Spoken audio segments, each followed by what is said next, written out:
Hello and welcome to Leviathan News. Today is, what is today? It's January 29th, and I'm Samuel McCullough. I'm here with Garrett, Curve Cap, the man himself.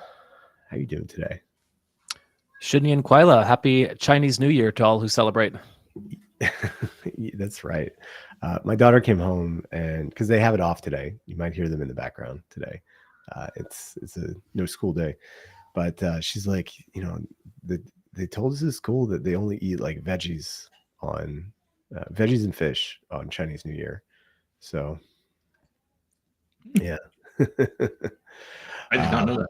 I didn't know it either. I don't know if it's right either. But it is Chinese New Year today.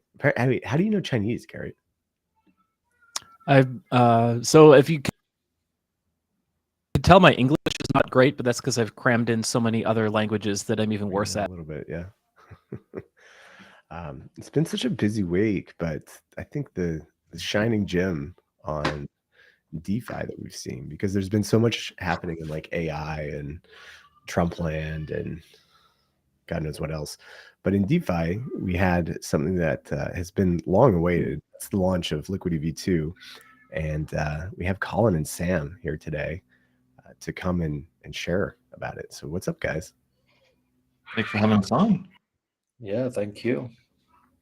So congrats on the launch. I know you guys have you've been on the show many different times over the past year to talk about it, but now you're finally out. We are. I remember the first time right after I joined the team, that was about 18 months ago. You guys were asking me, and there was not a whole lot I could say. So it has been a long road. So you say everybody's been waiting for it. No, people have been waiting for it longer than we have. So we're super excited. Kind of as a product guy, I'm super happy that people seem to like it and then are using it.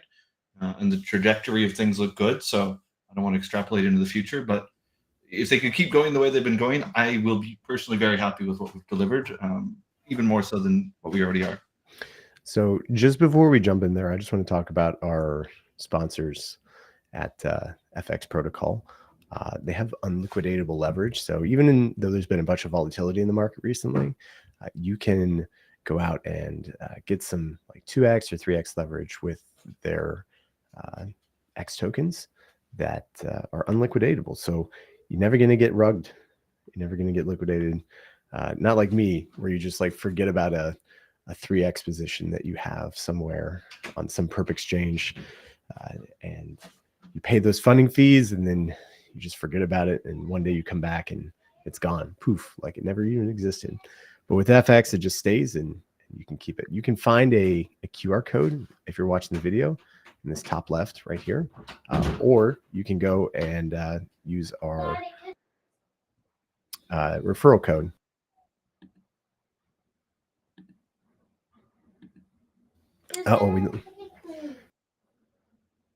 So give us the tea, guys. What's happened since launch?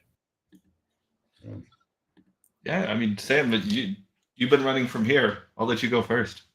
Yeah, no, I think it's what 5.5 days now into launch. We have 45 million TVL. Bold supply is at around 17 million. I think the most interesting and exciting thing, though, is that you've seen the impact that our market-driven solution has had right now on Lido ETH. The average rate of borrowing is 4.5% on Liquity V2.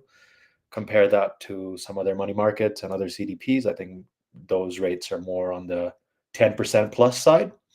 So, clearly seeing, I know it's early days, but you can clearly see the impact that, this market-driven solution is having. Yeah, and then in terms of liquidity on Curve as well, what I've been quite impressed by is that we have over 12 million combined liquidity on Curve for Bold USDC, and there's also another couple million for Bold LUSD. So, if you want to swap in and out of Bold at large sizes, that's also something that can be facilitated pretty quickly. So, quite excited.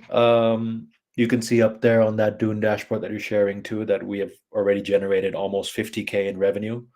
A reminder that of that 50K, 25% of Liquity V2 revenues is enshrined to go towards different liquidity initiatives, which is quite exciting. That means that, for example, right now we have 3 initiatives. One is the Bold USDC curve pool, the other is the Bold LUSD curve pool, and the other one is the DeFi collective pool. And essentially those 3 will be getting a cut of that 25% starting tomorrow. Yeah, all in all, quite excited and very happy to see how the organic demand that the protocol is getting. What's great to see is that the collateral ratios have like come back to a normal level, because this was the issue that we had spoken about V1 for so long, was that because of the rising interest rate market, the collateral ratio on V1 had been pushed to like 500, 600, 700%, which is just unsustainable for borrowing. Plus, if you're that high for an average collateral ratio already, you're probably going to get wiggled out, which is not something that you want. But at least you get that like fixed rate, 0.5% loan in the V1. But how have the interest rates been so far on Liquity V2? I'll jump in here. Yeah, so you can see that chart. This is, I think, one of my favorite charts, and there was a team member from Parsec that kind of did a first iteration of this, and we definitely just cribbed that. So what was really interesting, I mean, you can kind of see on the first day, people didn't really know what to set, and were asking us, and we kind of said, well, probably safe whatever you're paying on Maker, maybe a little bit more on top of that, and that's kind of that first bubbles you see in there that everybody's setting rates just above 10%. And then very quickly, people said, oh, well, this thing kind of works. I'm going to set rates that are lower. You can see there's that big blue blob on the 25th, 26th that's at the minimum rate, which is 0.5% a year. It's still there. They haven't been redeemed. And it's kind of picked up from there, where people said, all right, somewhere in this 5 to 7% rate is pretty safe. So really cool to see this mechanism working. I mean, we did a lot of research kind of inside of crypto as well as in TradFi, and it's amazing to see that the market inside of a week has already kind of found a rate that works now. I would expect that so kind of these first troves were set up in the first day. They have about a week where you need to wait before you can change for free. You can always change, but they would pay an additional fee now. So I suspect that some of these early troves will kind of start to converge in this 5 to 7% range in the next coming days. But it's been really, really cool to see that we did not set these rates. Something that came out, Maker or Sky, I guess, just announced they're changing their rates. They're coming down. They'll still be higher than us, or at least where they are on average here. But the market found these rates. This is really cool. Like, I don't want to kind of oversell this, but like one of the really cool things about Uniswap, when I first started using Uniswap back in, what was it, 2019, people could find a price for a token that didn't exist in the other market, and it was done in a decentralized way. And I thought that was really cool. And inside of a week, we're already seeing that happen here. So I think that's really cool. I'm super biased on it, but I really want to see this kind of continue to develop, and hopefully this inspires people to build more stuff on top, which is really what we want to see happen.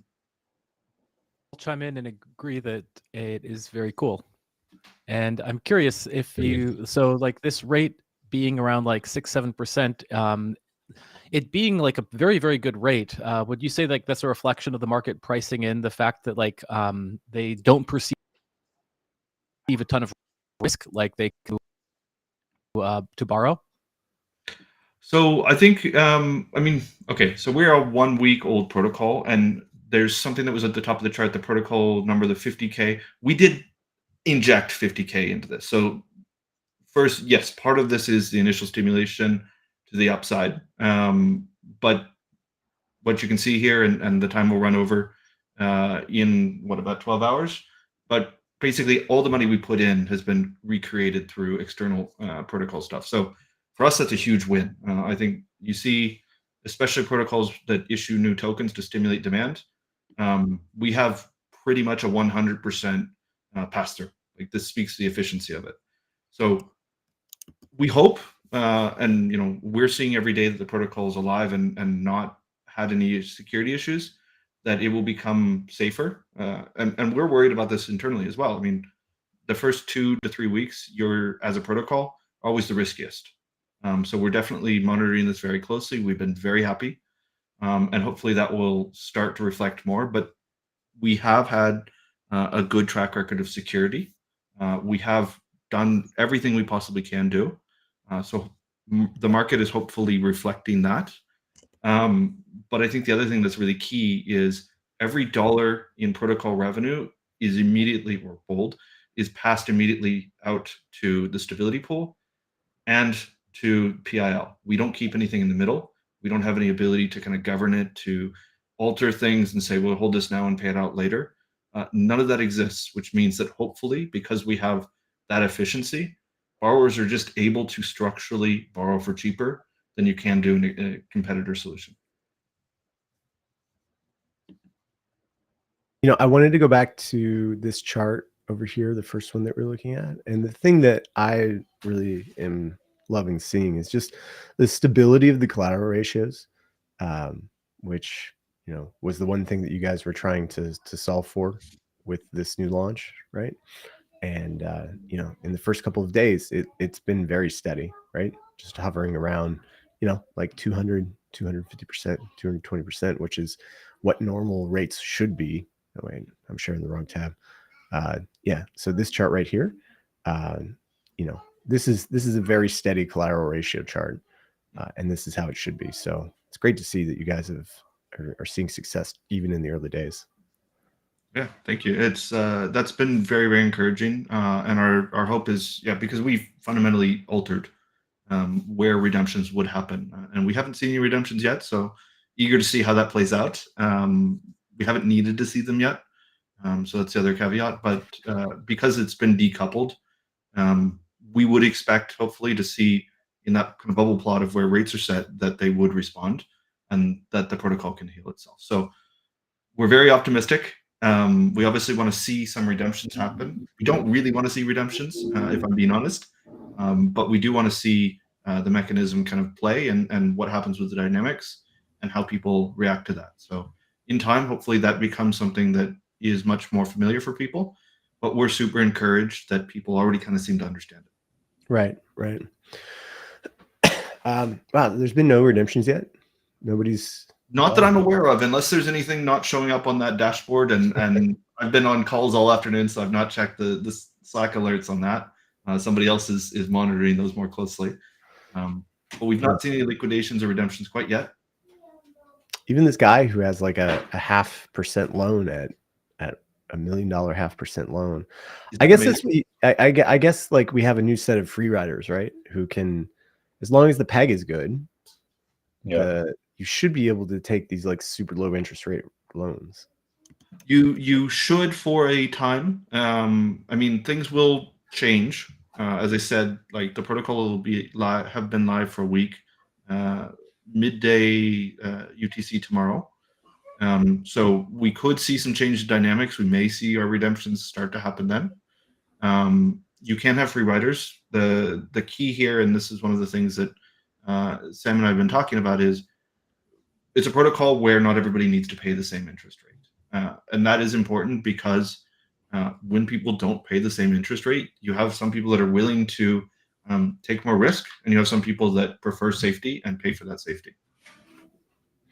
Can I just had a thought. So for highly sophisticated borrowers that are able to scan the mempool and potentially see as redemptions are coming through, you know, if they're within like the top 5% and they see redemptions coming, I wonder if they could scan the mempool and then change their interest rate based on the incoming like transaction flow to essentially always be in that kind of like 95th percentile, which they think is like outside of being redeemed, but you know, adjusting quickly. We, if you're interested, go through our GitHub issues and search for the keywords around that. We have a whole research thread about that. So essentially our short answer is there's a mechanism that allows you to change, I kind of referenced it, to change your rate for free every 7 days. And then after that, there's a cool off period. You can always change your rate again, but you're kind of semi-locked in for 7 days. If you change it in less than 7 days, you pay an additional fee, which is equal to an extra week at the average rate, not the rate you're setting. So that should disincentivize that behavior on average. Obviously, if you're trying to do that on a very low time horizon, yeah, you might get you might be slightly advantaged short term, but then you're kind of locked in. Interesting. So the it's great to see this distribution of interest rates. I mean, this little plot chart is awesome. I'd love to see some redemptions. Probably need some market volatility, but it shouldn't really happen. Like, the peg should stay relatively like tight. Well, so if you run down, you can actually see it here on the bottom left of the screen, the bold stability pool average APY. So this includes like all the additional fees and stuff that comes in there. You're able to borrow at 7 and deposit at 30. There's probably not a lot of reason to put a lot of sale pressure into bold right now, because you can just borrow even at the average rate, which is decent, and go deposit it into that. So unless we see lots of people wanting to sell to go out to chase higher yield things, I mean, I don't know what Athena's paying right now, but why would you create that pressure right now? At some point, that dynamic will change. In addition to that, this 30% is excluding essentially all the 15 plus forks who are going to be providing airdrops or whatever to stability pool depositors as well. So there's that element as well that's not been counting here. So if somebody's, okay, so for everybody at home who is interested in using Liquity V2, if you come to your guys' website, you have to choose a front end. I know you guys are like not biased about like who is launching front ends for you guys, but do you have any preferences like from like a UX wise, like DeFi Saver maybe, or Liquity app? So DeFi Saver is, we love them all. All the teams we work that are listed here, and we have more that are coming online, have been very reactive. So super happy. We are not biased, as you said. DeFi Saver has a lot of additional tools with automation. So users specifically that want to take advantage of that, I think there's a lot of advantages there. They're also able to link that up in a smart wallet so you can manage across multiple portfolios. So I think that's a really cool additional feature that we don't have with liquidity.app or .io, because they're using kind of the standard kits we have. I will say the team behind liquidity.app also is a big contributor in the Graph ecosystem, and are providing a lot of the kind of the back-end infrastructure to liquity.io, as well as the other front ends coming on. So great to see all those teams. liquity.io, I think, is the front end that made 0 changes on what's in there. So that's the one that is closest to exactly what's running inside of our latest branch of our GitHub, if that's what you're looking at. So I'd say depending on who you are and what you care most about, you have ones that have more features, teams that have made some changes but are building infrastructure, as well as the team just says, we're going to run it out of the box. Depends on what you want. So can you, you were talking about the stability pools. Is this what you were talking about? Because these ones are showing like 9 and 8 and 13. So there's a caveat in that number that will be updating it. So these numbers are purely the borrowing fees. There's an additional upside, which is anytime somebody, as I mentioned, those upfront fees or creation fees, when you mint new bold, that gets passed in here. Those are forward-looking. We can't predict them. So that 30% number you saw is a historical number. That would be in addition to these numbers. So what we've given you is kind of the base. There'll be an update that will explain this a bit more, hopefully coming in the next 24 hours. We obviously have to roll out through other parties, so that slows things down. But these rates are already decent, and they are higher than the average borrowing rate. The hope is on top of that, users will get additional stuff from those upfront creation, plus, as Sam said, other things to be announced. Pay attention. Oh, okay. So there's a little Ponzi-nomics of like, I should deposit early because I get a cut of everything that comes later on. Let's say early mover advantages.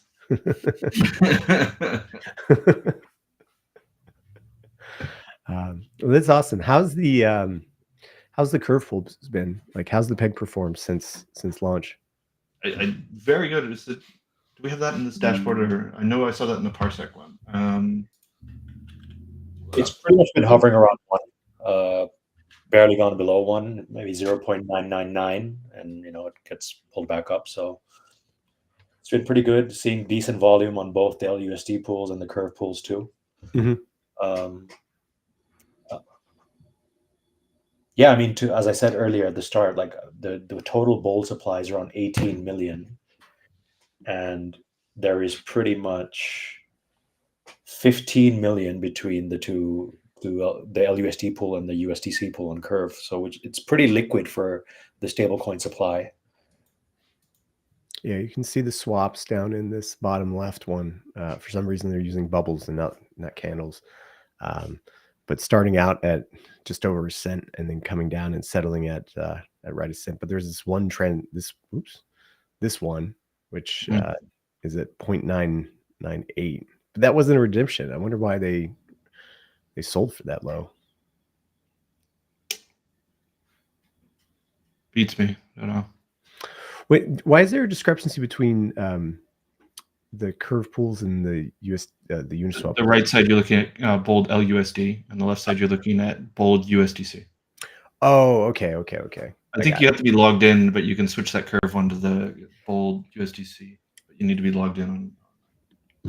Okay, I thought it was okay. So they're just swapped. Well, no, they're about the same because this is above. It's just there's been more like below. The distribution of swaps has been lower. So yeah, and LUSD is our other coin and tends to bounce around a little bit as well. It can be above peg and below peg. You see the price is a little bit different there. What's the future of LUSD? Is it just going to kind of like stick around as a zombie coin, or is there plans to do more with it? So it'll never be a zombie. It can't be stopped. It still functions, and we still have a lot of users that say, for one reason or another, they want to continue using LUSD. Kind of a unfortunate thing for the user, but fortunate for everybody else that uses LUSD, is there is approximately $10 million deposited in LUSD 3 pool that was, as I understand, permanently burned through a key loss or something a few years ago, which means considering LUSD has about a $60 million issuance, a pretty decent size of that will be permanently locked into Curve liquidity. So that's great if people want to continue to use that protocol. And if we see low interest rates or another bear market, I definitely think that LUSD would pick up. We are still supporting, obviously, so one of these pairs is bold LUSD. It shows that we as a team are still committed to it. We think bold works in a larger variety of market conditions, though. So I think both will be a success, and they serve a different part of the market. Ah, I see. Okay, so the one this one is a bold LUSD pool. The other one's a bold USDC pool. That's why there's differences in the peg pricing, right? And it's just because of LUSD. Interesting, very interesting. I also think it's really interesting looking at the loans originated, that the majority have come from ETH, right? So not Steth, not RETH, but just plain old vanilla ETH. This is one of the things Sam, you probably recall we had this conversation in one of our team IRL meetings. But the feedback we constantly got about why people were stopping using V1 was we didn't support LSTs and LRTs, which were kind of the big thing 6-12 months ago. We did a lot of research and realized that a lot of collateral is still just ETH borrowing. And we're also more in that niche where people that don't want to use LSTs for one reason or another want a solution that is not muddled in with other things. We don't have RWAs, we don't have LRTs, we don't have more exotic coins inside of what we're doing. And that matches very well with our users who are either, lots of them are crypto OGs or Ethereum OGs. Lots of them are big institutions that are very conservative, risk averse. And using plain ETH as their collateral is something that fits very well with what they're allowed to do. And by having more tokens in there, especially more LSTs, especially beyond the 2 LSTs we have, just means they need more research, more onboarding time. So our hope is that we're able to kind of capture that, which is really kind of where we designed the product.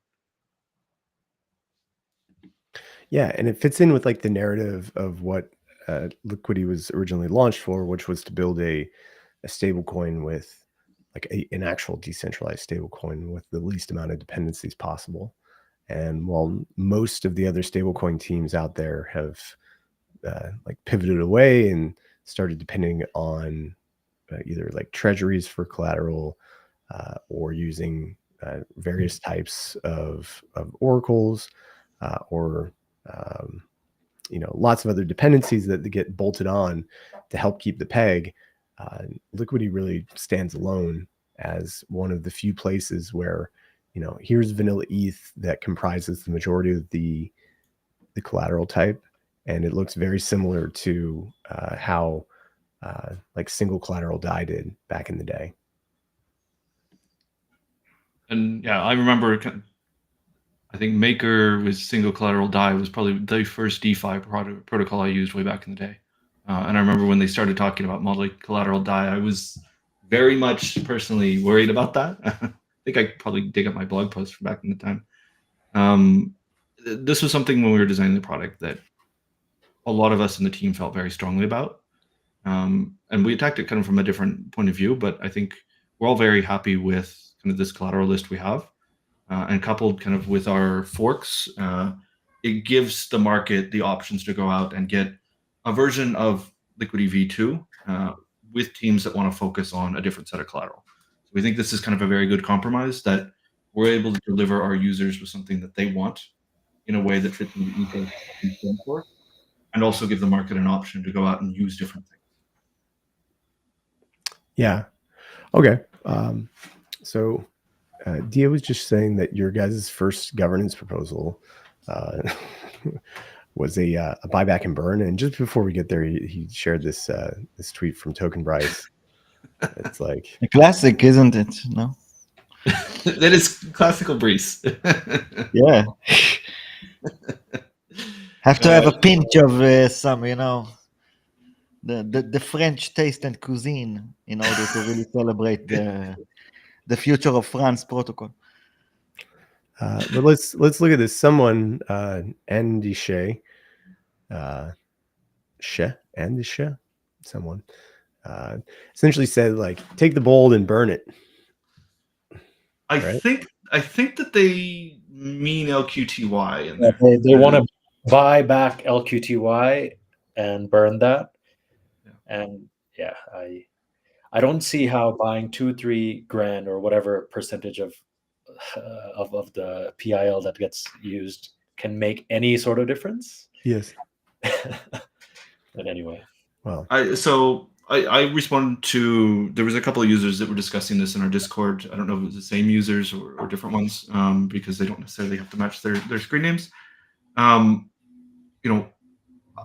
view is, right now PIL is designed to incentivize liquidity. The key is in the name. Protocol incentivize liquidity. We think that in the early days, our main goal here is driving more TVL and more liquidity into the stablecoin. So we'd love to see the protocol flourish by driving those in appropriate proportions through organic demand. Buying back LQTY doesn't contribute to that. So there will probably be a time where growth is plateauing, and in which case in all cases is up to LQTY voters, not up to me. But if we reach that point and people want to explore moving some of those funds into someplace else, yeah, absolutely. I don't know if that's the most efficient way to do it.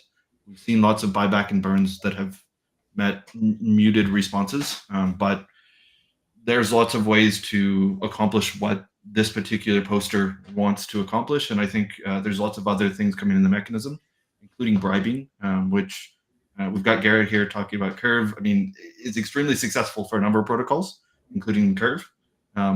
We're doing direct bribing into the Curve ecosystem, and we'll be doing it in other AMMs.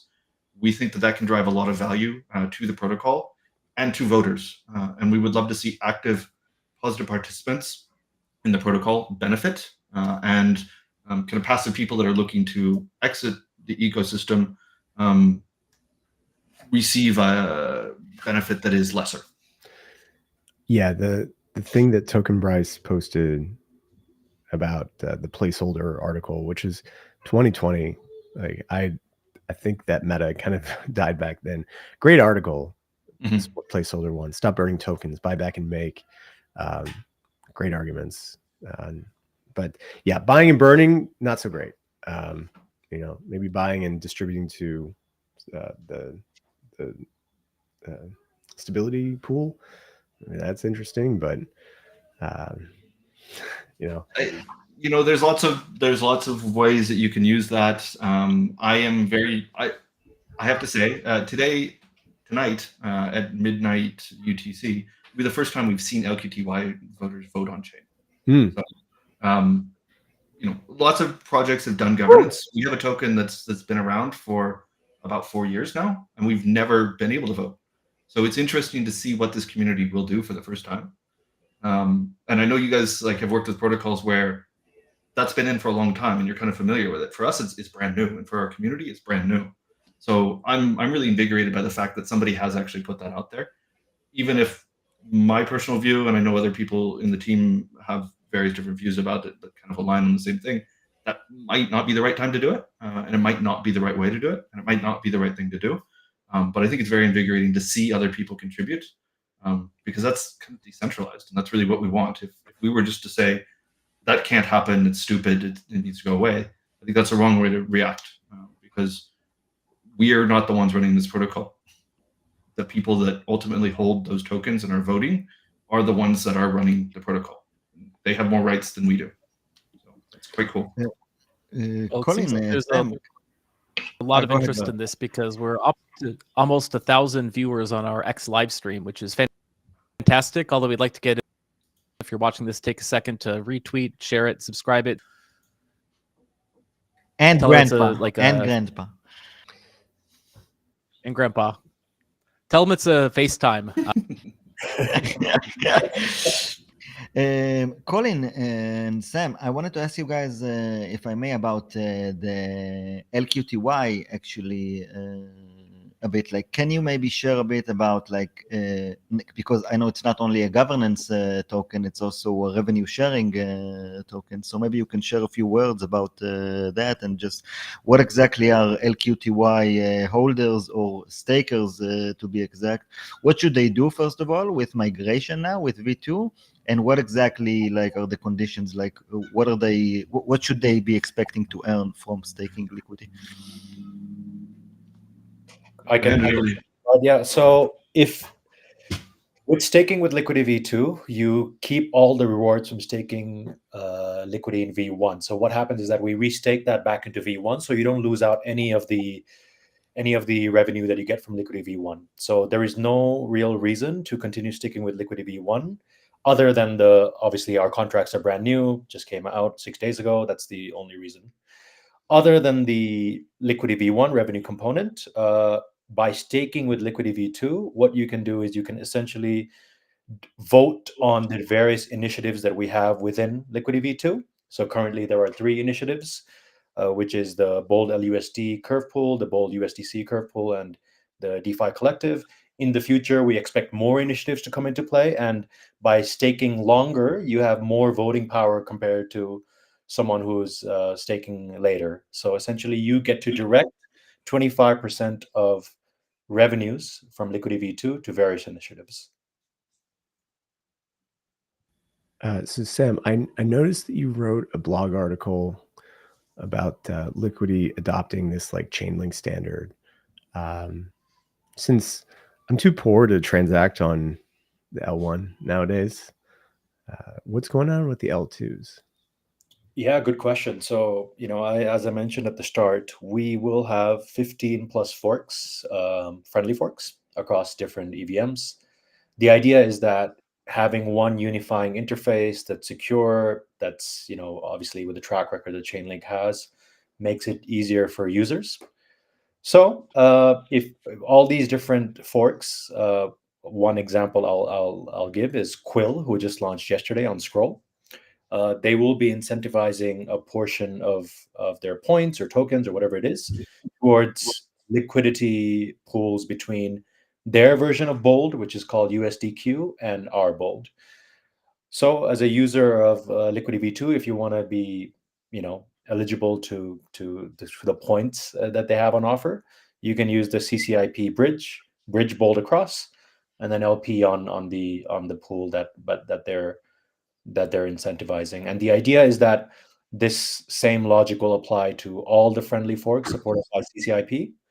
That you can just use the CCIP bridge to bridge across. So Arbitrum, Optimism, Base, those are all supported as well. And as we go, more chains will come online as well. Can you talk more about the friendly forks? Like, what does it mean to be a friendly fork? I can jump in here. So we launched our core code base. So our V2 is split into a couple of different code bases. So we have the one that deals with the governance, and then we have what we call core, which is our smart contracts. Those smart contracts deal with all the lending, borrowing, creation of Bold, holding all the stuff in there. The core has been launched with a BUSL license. So if you're a geek about those things, you know what that means, a business source license. If you're not a geek about it like I am, what you need to know is Uniswap uses those, Morpho uses those, Arbitrum Foundation uses those. And what they do is they essentially retain a license. All the code is open. Anybody can use it. We have sole authority over who gets to use those licenses for 3 years. Anybody can contribute to them. Anybody can test with them and use them in non-production ways. But if you want to make money out of those using that code base, you need to come to us. So a friendly fork is very simply a team that we have given authorization to use that code base in a revenue producing way. So what that means is they've launched it. Anybody that wants to do it in a test net or anything like that, or just for their own research, they can do that. There's no restrictions on that. But these friendly forks, in order to do that, we have what has been very friendly terms with them, where they're contributing back. And this has worked out so far to be about 4% of their, as Sam said, tokens point supply back into our users, not to us, but to our users in V2.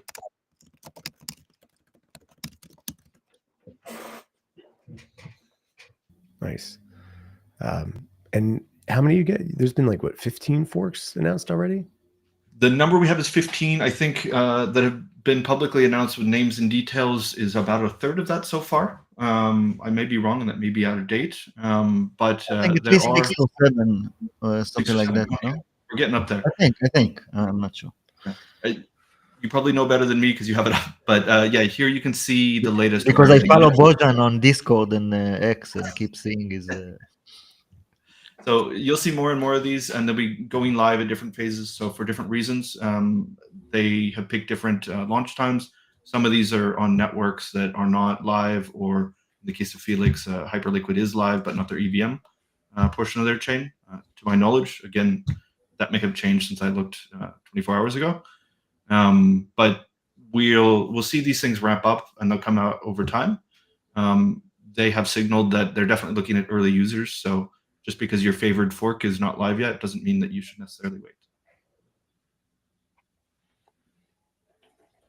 Do you guys have goals I want to ask you about where do you see it in a year? What will make you satisfied? But even the last question makes me think about do you have expectations and goals from the forks side as well? Do you have what you want Liquity to be at 1 year with Bold and its specific pools on mainnet, and also a vision on where you're hoping to see all the friendly forks, hopefully, that will be launched? Yeah, so my specific answer on where I think Bold will be successful in V2 is everybody that wants to buy Bold for $1 is able to buy it for $1, and everybody that wants to sell it is able to sell it for $1.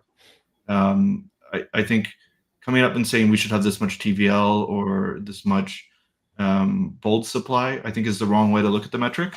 We think that the market appetite can be much higher than where it is today, but we have purposely taken the choice to not do things where we stimulate demand outside of an initial bootstrapping phase, which means hopefully we won't see things go up like this and crash back down. which is what we saw with V1 because we had LQTY emissions. So what we would really like to see and what we've been seeing is kind of as people become comfortable, they see a need that we fill will increase hopefully over time. And hopefully we only see drops in that when less people want to borrow. So that's our goal. And we hope to kind of be able to saturate that market. We do believe that that is significantly higher than we are. The second thing that I'd say on top of that is we really want to see people build on top of this and use the V2 protocol in Bold for things significantly beyond the use case of borrowing and leverage. We want to see the development of this as kind of a building block inside of DeFi that allows you to do fixed term lending. It allows you to do perps protocols fully on chain. It allows you to do things like structured products, anything that needs kind of a medium to long term borrowing and solution. We hope this serves a purpose inside of those. The second thing you asked there was about friendly forks. My personal goal, I want to see them all succeed. My personal goal would be to see one match or even have a greater TVL than us. I think that would be an extreme success to see some of these forks go on to become bigger than Liquity. That we specifically work with the teams because they know their ecosystems, they know what they want better than we do. We know our niche inside of Ethereum. We would love to see some of these forks go into an alt L1 or in an L2 and really just nail those markets and create a user base that's even larger than us. I think that would be a massive success. And we think it is possible. That's cool. I didn't even consider the fact that you're right. Maybe some of the forks will actually be bigger. We'll find like a better PMF. It's going to be very exciting to see, that's for sure. Really cool. So like in the next couple of weeks, you have Bold or the S Bold contracts coming out. What's the difference between putting funds into the stability pool versus putting funds into S Bold? So the S-Bold is actually the first example of what Colin mentioned of a third-party primitive being built on top of Liquity V2. So it's built by another team called K3 Capital. Mm-hmm. What it essentially does is that it auto compounds the Bold from the various stability pools, ETH liquidation gains back into Bold. So essentially you get one receipt token that generates yield just in Bold that is yield bearing, and you can use it in collateral across DeFi.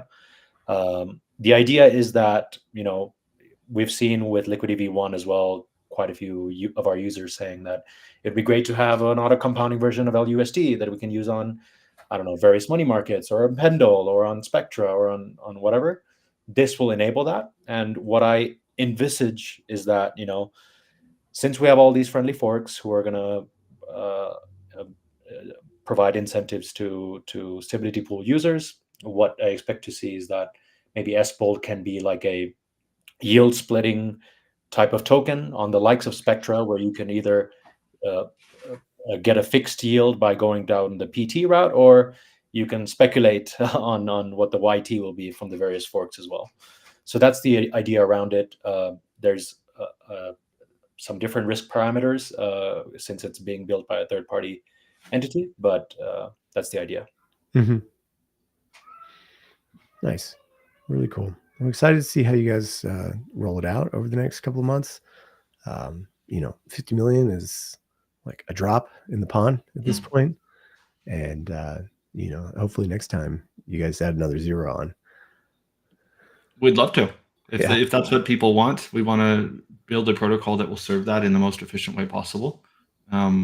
We think a lot of the game in DeFi and what users tell us is, Sam talks to some of our biggest users, and the thing that I always hear whenever I'm on a call with him is, go get live, get 20, 50 million TVL in the protocol, don't get hacked for a couple of weeks, and then call me. So we're starting to open those conversations because we can legitimately now say that. 1 week, obviously they'll tell us to come back in maybe 2 or 3 more weeks. But that kind of lindiness, and I think if you look at kind of any DeFi protocol that's launched in the last 2 years, and especially the ones that don't have massive stimulus, I think Euler, if you look at their DeFi Llama by TVL, you kind of see it took them about 2.5 months to kind of convince people, hey, this protocol is good. We've got enough TVL from seeding in it that you can use it. It hasn't been hacked, and it goes up from there. You saw a similar thing with CRV USD. I think people just want to be kind of convinced that the protocol is safe, and then more capital will come into it. And I absolutely believe that's the right way for users to decide. There are people that want to come in, they want to use it. There are advantages to being an early user and building that, but there are larger users who want to bring in more capital, or even some of those earlier users that want to allocate more, that want that assurance. We want that assurance just as much as they do. I'm sort of curious how you handicap the overall market of stablecoins, because obviously Liquidity's been around for a few years now through several different narratives. And I have to imagine that the kind of 2020 is with regard to decentralized stablecoins. How do you see the overall space right now? Yeah, so I think that the space is definitely maturing. I have been very optimistic that we've not seen a massive resurgence of the algorithmic stablecoins of 2020, 2021. Other than USDD, I don't think there's really anything of note out there that's experimenting in that. Ultimately, I'm not a fan of those models. I would love to see somebody prove me wrong.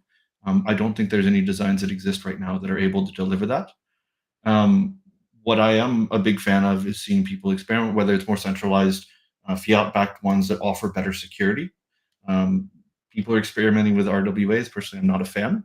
But seeing people experiment on that side, I think, is good because it does serve a market specifically in the payments sector. We are a token and a project and a protocol that does not fit the payment sector very well, and we're cognizant of that, and we did not design for that. We don't think that there's going to be a day where thousands of people are going out and paying with their phone in Bolt. We don't think that world exists. USDC, maybe. Tether, maybe. I hope they do, because that will bring more money in. We see ourselves as kind of fitting in and being really, hopefully, if we're doing a good job, an unnoticed part that is crucial and central to DeFi and creating yield and investment opportunities for people that want to work actively inside of DeFi. And these are, in general, larger portfolios. It's a big niche with big numbers. We think that that is successful. And what we're seeing in the market is people are making that realization. They're saying this stablecoin does X, this one does Y, this fits a different profile, this has a different user base. And that's what I think will expand in 2025, is a better framework that people are evaluating stablecoins, and not everybody saying this is X% of Tether's market cap, because that just doesn't make sense. Very cool. Looking forward to everything, and happy to have you guys on to come chat about it. I know that it's been a long time coming. Thank you very much for having us on. Look forward to coming back and having a chat. Maybe we'll get those Thursday shows going again. Yeah. Hey man, brother, now you're talking. Gonna message you in an hour if that's what you just said. All right. Well, thanks everybody. Make sure to go and check out our sponsors at FX Protocol, and you can find the link in the show notes. And also, we have this nice little nifty QR code in the top left that you can go to. Colin, Sam, great having you. Thank you guys. Thank you so much. Same for you, Garrett and DA. And we will be Man, back on thanks Friday. for hosting, Sam. Great job as always. Back on Friday, Garrett. Yes, sir. We'll have a good one. Sam, I think that maybe we are gonna have an additional one today or tomorrow. No? Yeah, we're gonna try. I'll see how my schedule goes. Okay. Yeah. All right. Thanks everybody, and we'll see you later. Bye, guys.